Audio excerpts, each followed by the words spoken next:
subscribe, like, comment below. Your voice and support matter. I still remember the sting of that moment. The hum of fluorescent lights filled the HR meeting room in downtown Portland as our new regional director, Calvin Marks, pointed across the table at me. Nina represents an older style of work. We need innovation, not nostalgia, he declared in front of the entire interior planning department. 15 years. 15 years of my life, and he dismissed it in one sentence. I had poured everything into this firm, late nights, weekends, missed family reunions, all for the betterment of Ardent Concepts. And just like that, Calvin reduced me to an afterthought. I could feel my face heat up as over a dozen colleagues turned their gaze toward me. Some avoided my eyes.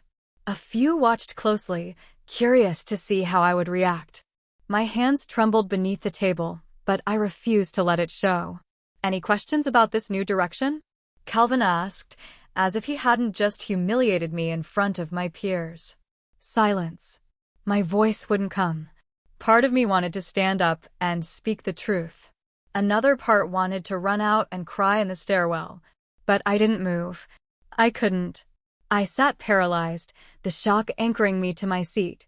As the meeting ended, everyone filtered out, giving me a wide berth. I sat there alone, numb. One thought kept looping in my mind. Do I stay quiet or do I push back? The next morning, Calvin summoned me to his office. I held out a sliver of hope for an apology. Instead, he reclined in his leather chair and delivered another blow. We're aligning your pay with updated benchmarks, he said. Starting next month, your salary will be cut by 40%. He handed me a document. Sign by Thursday or we'll need to revisit your future here. My head spun. A cut that steep would mean losing my home. No more financial help for my father's treatments. No way to sustain the life I'd worked so hard to build.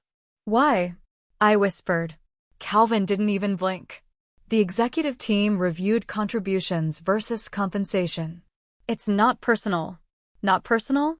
After publicly branding me as outdated? I need time to review this, I said, voice shaking. Thursday, Nina, he replied flatly, already turning his attention back to his monitor. I left his office with the paper clutched in my hand, walking past desks where coworkers quickly looked away.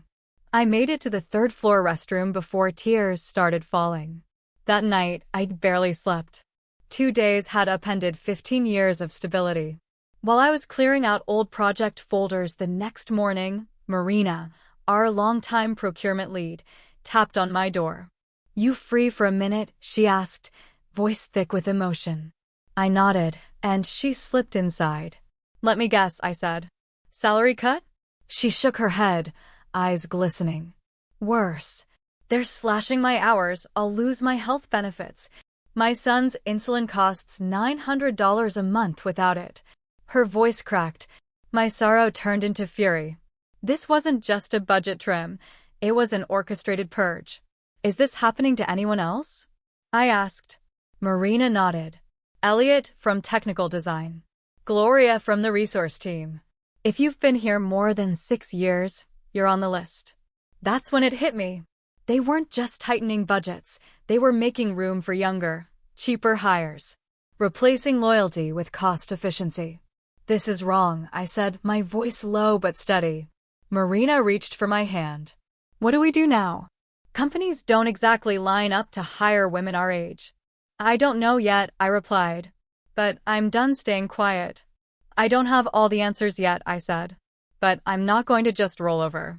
Let's regroup later. Marina gave a small nod, a flicker of hope breaking through the exhaustion on her face. That evening, I picked up the phone and dialed a number I hadn't called in years.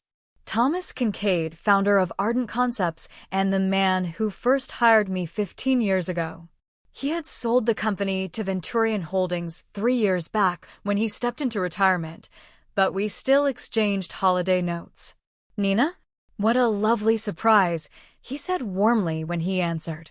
I told him what was going on about Calvin's meeting, the salary reduction, and the quiet purge happening across the office. For a moment, the line was silent. Then his voice dropped low with disappointment. I trusted them, he said. They assured me they'd maintain the culture, protect our team. I should have known better. It was all lip service. Did they ever put that in writing? I asked. No, he admitted. I believed their handshake was enough. That was my mistake. We spoke for almost an hour. He walked me through how Venturian operated, buying up well-respected firms, gutting them for short-term gains, and reselling whatever was left to the next bidder. What do I do, Thomas? I finally asked. Take your future into your own hands, he said with certainty. You were one of the best hires I ever made. Your work speaks volumes. Don't let them erase everything you've created. After we hung up, I sat staring at my shelf of design awards, framed editorial features, and thank you notes from past clients. He was right. I'd helped build Ardent Concepts into what it was. Maybe it was time to reclaim what I'd given away. Sleep never came that night. Instead, I laid out 15 years of work across my living room floor. Renderings, plans, photos, each one a reflection of my values and vision. There was the Greenway Civic Hall that won regional acclaim, the Harborview Senior Housing Project that transformed an underserved community, and my proudest, an autism therapy center shaped like a circle to reduce visual overstimulation. Every blueprint carried part of my story. And Calvin had the nerve to call me obsolete. I picked up the center design from the Children's Recovery Pavilion I led 3 years ago. Families had sent me photos of their kids smiling beneath skylights I'd insisted on adding. Could I really leave this behind? But how could I stay and let everything I built be dismantled? A text pinged from Marina. Whatever path you choose, I'm behind you. That's when the realization came. My loyalty wasn't to a company name. It was to my principles, my craft, and the people I'd helped.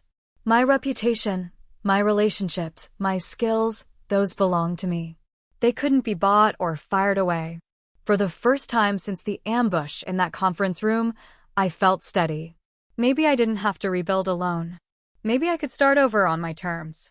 The next morning, I called Danielle Perez, a former client who had since become a trusted friend and attorney. We met at a quiet coffee shop tucked into a downtown side street. They can't cut your salary by nearly half with no justification, she said, skimming the documents I brought. What they're doing may count as constructive termination. Do I have a case? Possibly several, she replied. Let's start with your non-compete clause. I handed her the paperwork. She reviewed it, then looked up with a grin. This wouldn't hold in Oregon, not for someone in your profession, and especially not with how they're treating you. Nina, if you wanted to open your own firm, you absolutely could. My pulse quickened. Seriously? She nodded. Oregon law favors employee mobility, especially when companies change your deal midstream. You have options. Big ones. And for the first time in days, I finally believed it. For the first time in over a week, a spark of hope flickered in my chest. What should I do first? I asked. Lay the groundwork, Danielle advised. Get your finances in check. Reach out to potential clients discreetly, but don't take any proprietary documents or reach out to Ardent's clients while you're still on payroll. I nodded, already forming a quiet strategy. By Thursday morning, instead of returning the signed pay cut agreement that Calvin expected, I walked into his office with a single sheet of paper and placed it calmly on his desk. He glanced down. What's this? My resignation, I said, keeping my voice even. Effective in 2 weeks. His smirk faltered. You're quitting. I won't accept this salary reduction. He leaned back in his chair, recovering his composure with practiced arrogance. Well, good luck out there, Nina. Firms aren't exactly lining up for 57-year-old planners using traditional methods. I looked him in the eye. Thank you for your concern. He narrowed his gaze. You sure you're not going to a competitor? I'm considering my options, I replied evenly. Don't forget about your non-compete clause, he warned. I've reviewed my rights, I said, professional but resolute. A current of satisfaction stirred beneath my ribs as I turned to leave. He suddenly stood, trying to tower over me. You'll come crawling back in 6 months, he growled. Begging for a desk, any desk. I met his stare without blinking. Let's see how it plays out. As I walked out of his office, I felt the weight of months lift from my shoulders. The anxiety was still there, quiet but steady, but it was eclipsed by something else: purpose. As I packed up my things, soft murmurs drifted through the office. Some colleagues looked away. A few offered quiet smiles. Marina met my eyes and gave a quick thumbs up from across the hall. Step 1 was complete. 2 days later, I stood in front of a vacant storefront in downtown Eugene, Oregon. The leasing agent unlocked the door, revealing an open interior with tall ceilings and warm oak floors dulled by time. "It needs elbow grease," she said, "but the rate is fair. This place has been empty for almost a year." Sunlight filtered through the dusty windows, catching the floating motes in golden rays. I could already picture it transformed: drafting desks near the light, a design studio at the back, and a reception lounge that felt more like someone's living room than an office. "It's just what I've been looking for," I murmured. "You're sure?" she asked, raising an eyebrow. "We have other listings." I shook my head gently. Some places just feel like home. That afternoon, I signed a 1-year lease with a renewal clause. The property manager, Mr. Groves, smiled as he handed over the keys. "What are you calling your business?" I paused, then glanced toward the stone footpath leading to the nearby Riverside Park. "Creekbend Design Group," I said. "Feels right." By sunset, I was standing in the middle of my empty new office, equal parts terrified and thrilled. I had no staff, no signed clients, and no promises. Just a vision and 15 years of experience. At 57, I was starting fresh. The next morning, I brought in a folding table and a second-hand office chair. As I was wiping down the front window, my phone buzzed with a message from Elliot, a junior team member back at Ardent. "Can we meet somewhere low profile? I'm bringing Tessa." We met later that day at a shaded picnic area a few blocks from their office. Elliot, in his early 30s, had been with Ardent for 4 years. Tessa, a project manager, had logged nearly a decade. "We heard you're launching your own firm," Elliot said, voice low. I nodded. "Word travels," I said. "They cut my pay by 30%, he added. Tessa nodded grimly. "Mine too." Then she leaned in. "We want out." "I want to be part of this, Nina," Tessa said. I hadn't expected loyalty to show up so soon, or so fiercely. "I have to be honest with you both," I told them. "I can't guarantee consistent paychecks right away. It may take time to get off the ground." Elliot didn't flinch. "We understand. But I'd rather take a chance with you than stay another month under Calvin's boot." Tessa nodded firmly. "You taught me more in 2 years than I've learned in 10. You treated people with respect. That means something." Emotion swelled in my chest. "Give me 2 weeks to get the basics in place. Can you hold out until then?" They exchanged a brief look, then nodded together. "There are others," Tessa added quietly. "People are angry. They're waiting for a reason to walk." A flicker of resolve ignited inside me. I wasn't facing this storm alone, but peace was short-lived. 3 days later, while I was at the credit union discussing a business line of credit, my phone buzzed nonstop. Dozens of alerts flooded the screen. One stood out: "Marina, he knows. Calvin found out. Call me now." I rushed back to the office, heart pounding. An envelope was taped to the glass. Inside was a formal letter, crisp and cold, bearing the logo of Ardent Concepts. It accused me of intentional interference with employment relationships and breach of loyalty. Someone had betrayed us. Hands trembling, I rang Danielle. After hearing the details, she chuckled. "Classic scare tactic," she said. "This doesn't hold water. You've done nothing wrong. But someone told them about the others. It looks bad. Legally? Not a problem.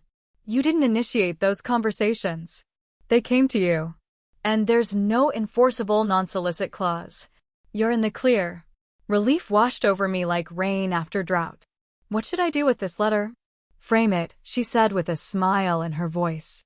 "Let it remind you that you made the right decision." A few minutes later, I got another message, this time from Elliot, It was Kyle. He overheard us and ran to Calvin to score points. I didn't even blink. Kyle had always been eager to climb by stepping on whoever was closest. I pinned the letter to the wall, not as a warning, but as fuel. The following morning, I met with Richard Baldwin, a developer I'd worked with for over a decade. We sat on the patio of a cafe just off 5th Street, the same place we'd sketched ideas for Baldwin Heights on napkins. "I heard you left," he said as he stirred his coffee. "Calvin called yesterday. Said everything's running smoothly." My stomach dipped.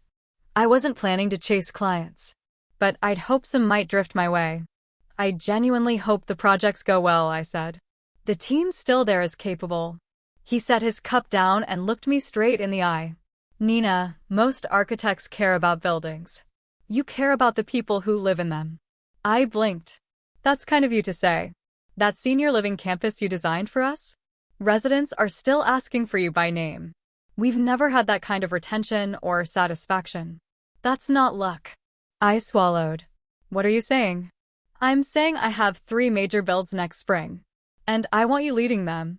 He slid a clean business card toward me. "Call when you're ready." As he stood and walked away, I sat motionless, barely breathing. One client, just one like Baldwin, could carry this firm through its first year. When I finally stood, my knees wobbled, but this time, from anticipation. The next morning, a courier dropped another envelope. Heavy paper, gold embossed, Ardent Concepts, official stationery. The letter accused me of undermining Ardent's business by diverting clients and leveraging internal relationships for personal gain. It demanded I sign a restrictive agreement barring me from working with any former clients for the next 3 years. I forwarded it to Danielle the moment I finished reading.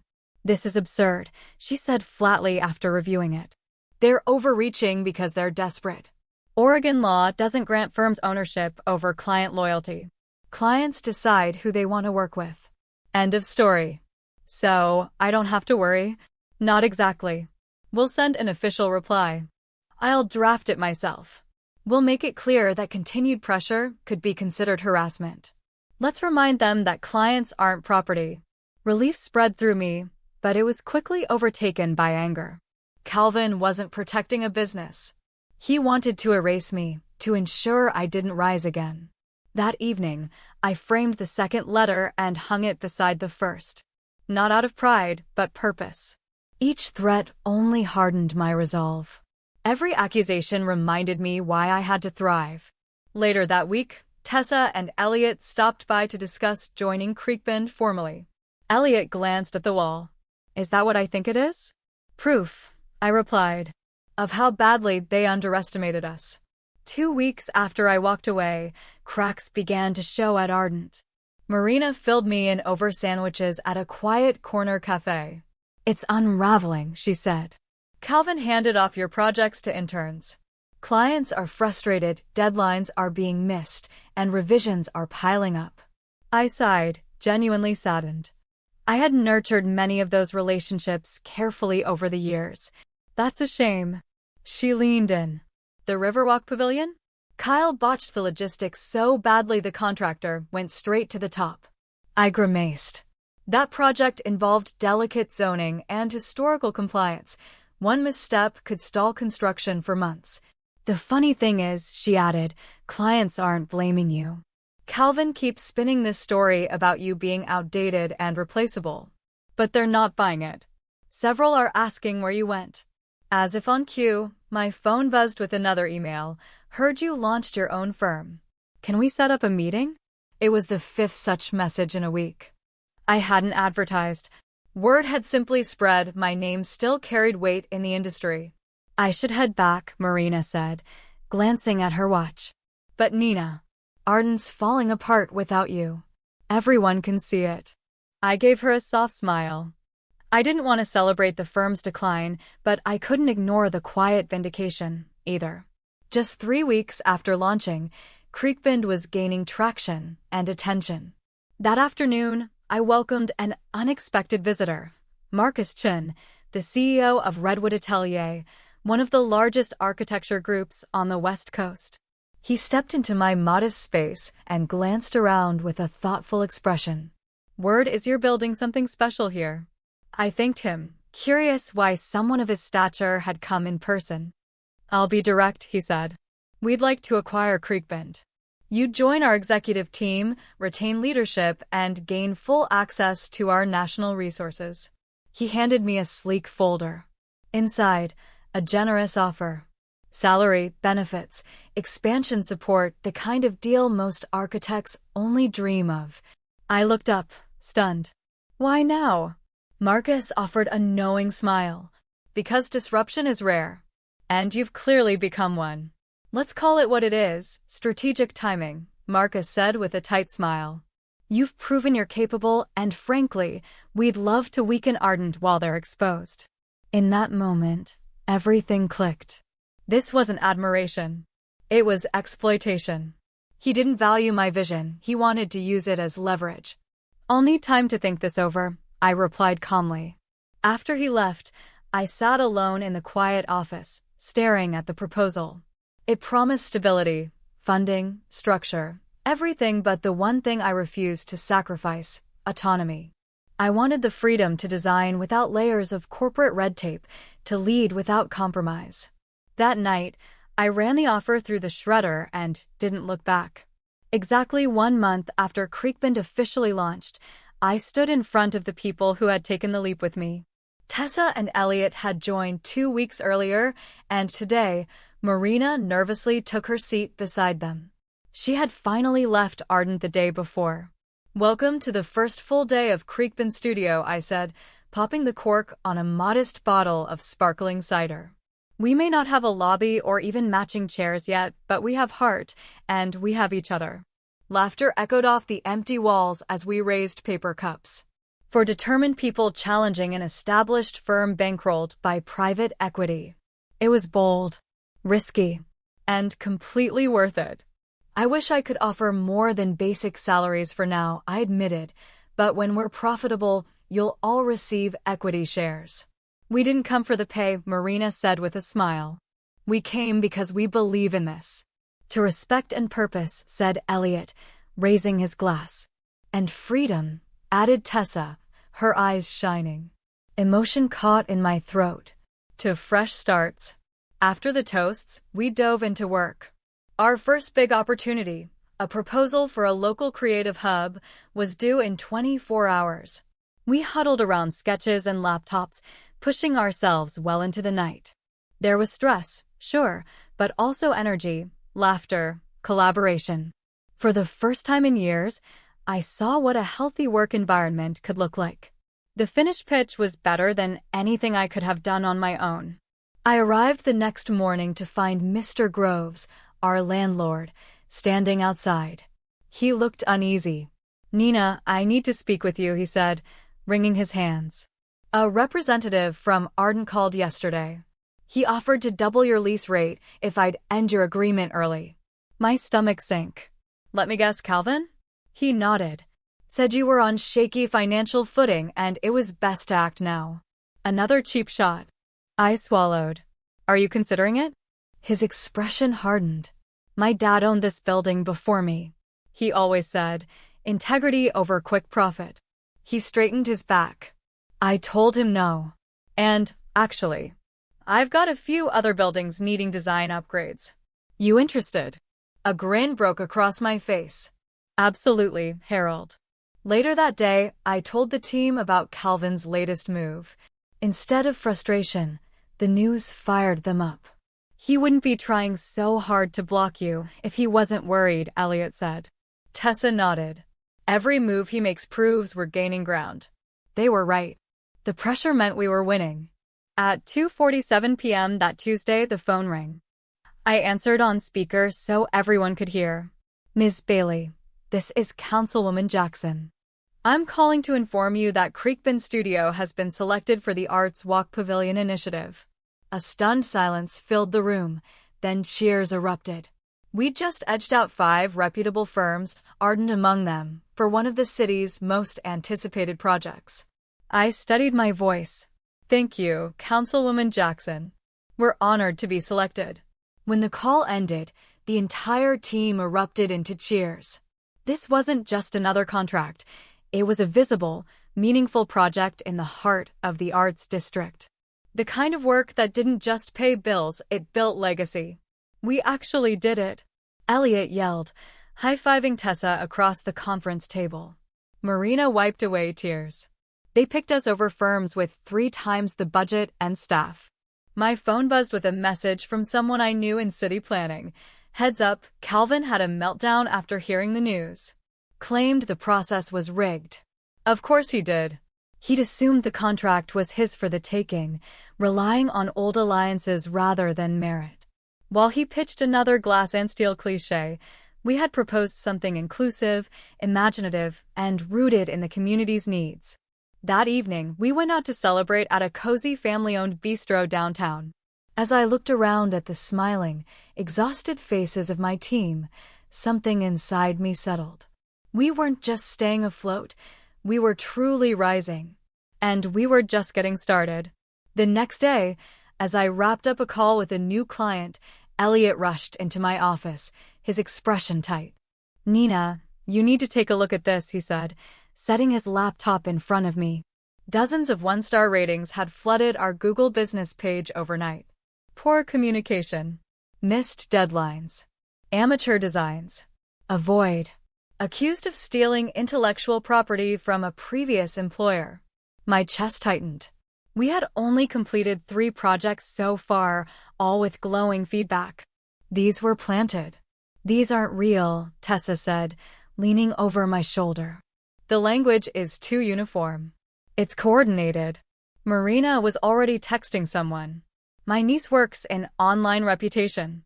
She says Google can remove them, but it might take days, even weeks." I began scanning the profiles. Most were created within the last 24 hours. Several had no prior activity. "Calvin," I said, quietly but firmly. "This is his playbook. Attack from behind the curtain." By the afternoon, we had identified 15 fake posts, just as we were finalizing talks with 2 major commercial clients. The timing was deliberate. We spent hours crafting professional responses. "We take all feedback seriously, but have no record of your project. Please contact our office to discuss." Then a thought struck me. "Elliot, any way we can track IP activity?" He nodded. "I'm already working on it. 3 of these logins came from Ardent's main office server." With that confirmation, I called Danielle. "We've got hard evidence now. Calvin's finally stepped over a legal boundary." But the story took an unexpected turn. When I arrived at the office the next morning, I checked our page expecting more damage. Instead, our Google rating had soared from 2.1 to 4.8. Review after review glowed with praise. Nina Bailey brought our civic center to life. The Creekbend team is everything you want in a design partner: thoughtful, timely, visionary. Eugene's lucky to have this firm. Colleagues, former clients, contractors, dozens of people had rallied behind us overnight. "How?" I murmured, scanning the flood of positivity. Marina looked sheepish.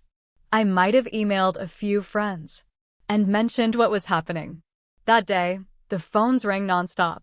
Not with complaints, but with new opportunities. By late afternoon, the slander had been buried under an avalanche of truth. And then Danielle called back. Her voice carried a smile. Danielle's voice was calm but resolute. "Google's confirmed removal of the fake reviews. And yes, we've traced 3 of them straight back to Ardent's main server." She paused, letting that sink in. "We now have undeniable evidence of online defamation tied directly to their network." That same evening, one of Ardent's longtime clients signed on with Creekbend. Over coffee, he admitted the incident had influenced his decision. "Any firm that inspires that kind of public loyalty, that's the kind of integrity I want to work with," he said. What had begun as an attempt to ruin us had become our best marketing push yet. In that moment, it hit me: your reputation isn't defined by titles or office size. It's forged in the honest relationships you build over years. 8 weeks after we opened our doors, Ardent began to unravel. Marina received a panicked call from her former assistant. Upper management from Venturian flew in unannounced. They're auditing everything. 7 major clients have walked away in less than 2 months, and they're blaming Calvin for all of it. Later that day, Richard Baldwin rang. Thought you'd want an update. Ardent completely fumbled the Preston Heights revisions. The client asked me for a recommendation. I gave them your name. Word was traveling quickly through Eugene's architecture network. A firm once known for excellence was now plagued by errors and poor leadership. I'd heard 3 more designers had quit that week alone. Projects were stalling. Junior staff were scrambling. I didn't celebrate. Too many good people were still inside that building. But there was no denying the truth. What Calvin had dismissed as outdated had been the very structure keeping that firm steady. The difference between surviving and thriving? Respect, experience, and trust. That night, after everyone had gone home, I sat in the glow of my office desk lamp, reviewing our expanding portfolio. In just 2 months, we'd secured enough work to stay booked for the next year, and we were getting ready to hire again. My phone buzzed with a breaking alert. Venturian launches formal review of Ardent Concepts leadership practices. The reckoning had begun. Then, an anonymous email arrived in my inbox. Subject: You need to see this. The body was short. He deserves what's coming. Attached were dozens of internal files, correspondence, reports, notes. I recognized the language immediately. It was Jessica, Calvin's assistant. The documents told a damning story. Direct orders from Calvin to cut senior employees. Falsified performance records submitted to headquarters. And worst of all, an email boasting about eliminating legacy talent to make room for cheaper, moldable new grads. One memo included chilling instructions: create anonymous negative reviews. Make sure there's no link to us. My hands trembled as I scrolled. I forwarded it all to Danielle. Is any of this admissible? She called back minutes later. It's messy, legally gray. But if this reaches Venturian's board, it'll devastate his credibility. I stared at the folder, conflicted. The power to end his career sat in my inbox. He'd earned every consequence, but did I want to cross that line? Some decisions define more than your success. They define your character. I need to think through how to handle this, I told Danielle. There has to be a principled way to use what we've been given. 3 days after receiving Jessica's documents, we met in person to map out a strategy. Rather than submitting the files directly, Danielle drafted a precise legal notice addressed to Venturian's general counsel. We're citing multiple instances of business interference, slander, and hostile intent, she explained. We'll reference the behavior without naming the source, highlighting misconduct under Calvin's leadership, including the false review scheme. The letter didn't directly threaten a lawsuit, but it sent a clear signal. We had grounds for legal action if necessary. It forced their hand. They'll have to investigate this to protect themselves, Danielle said confidently. Just hours after the letter was delivered, Venturian's legal team reached out for an urgent conversation. By the next morning, they arrived with an offer in hand, settlement terms, and a confidentiality clause. We're prepared to offer $50,000 to resolve this amicably, their senior counsel stated. No admission of fault, of course. I stared at the agreement.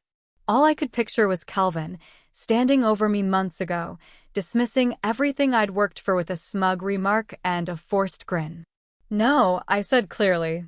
I'm not interested in a payoff to stay quiet. The room tensed. What are you seeking instead, Ms. Bailey? I want a thorough review of his leadership. And I want an official statement acknowledging the harm done to employees during his tenure. They left the meeting without promises, but with uncertainty in their eyes. Danielle smiled as they exited. They know you're holding the upper hand now. The fallout came days later, during a gray, rainy morning. A headline popped up on my phone: Venturian announces organizational restructuring at Ardent Concepts. It was corporate speak, but the implication was clear: Calvin had been ousted. My phone buzzed with messages from former colleagues. The official spin claimed Calvin had stepped away to explore new directions, but everyone inside knew the truth. Later that day, I received a formal letter from Venturian acknowledging leadership issues under Calvin's watch. They expressed regret for the way departing employees were treated and confirmed that recent terminations and salary reductions were now under review. Elliot burst into my office not long after, holding his phone triumphantly. "Guess who's opened a new roles on LinkedIn?" he grinned. Also, 3 firms just posted statements making it clear they won't be bringing him on board. Word had spread. Calvin's reputation was damaged beyond repair. No one wanted to risk aligning with someone whose mismanagement had cratered a respected company in under a year. I felt a complex wave of emotion, relief, validation, and, surprisingly, a sense of closure. For months, pushing back had consumed so much energy. Now, finally, the fight was over. 6 months after launching Creekbend Studio, we moved into a larger space downtown. Our staff had grown to 12. Our projects spanned civic spaces, commercial builds, and one residential development that had just received a regional design award. As I watched my team arrange blueprints and settle into their new workstations, a quiet pride rose in my chest. We weren't just a firm anymore. We were a movement built on trust, experience, and the courage to begin again. Where ideas thrived, people mattered, and vision wasn't limited by titles. Just as I finished reviewing our latest proposal, my phone lit up with a call from an unfamiliar number. "Ms. Bailey? This is Janet Wright, the newly appointed regional head at Venturian." I listened in silence as she continued. "Arden's still reeling from Calvin's missteps. We're trying to stabilize operations and reestablish trust. We'd like to engage Creekbend Studio as a strategic consultant to help guide the recovery process." The irony was almost laughable. The same firm that once dismissed my voice now needed it to recover.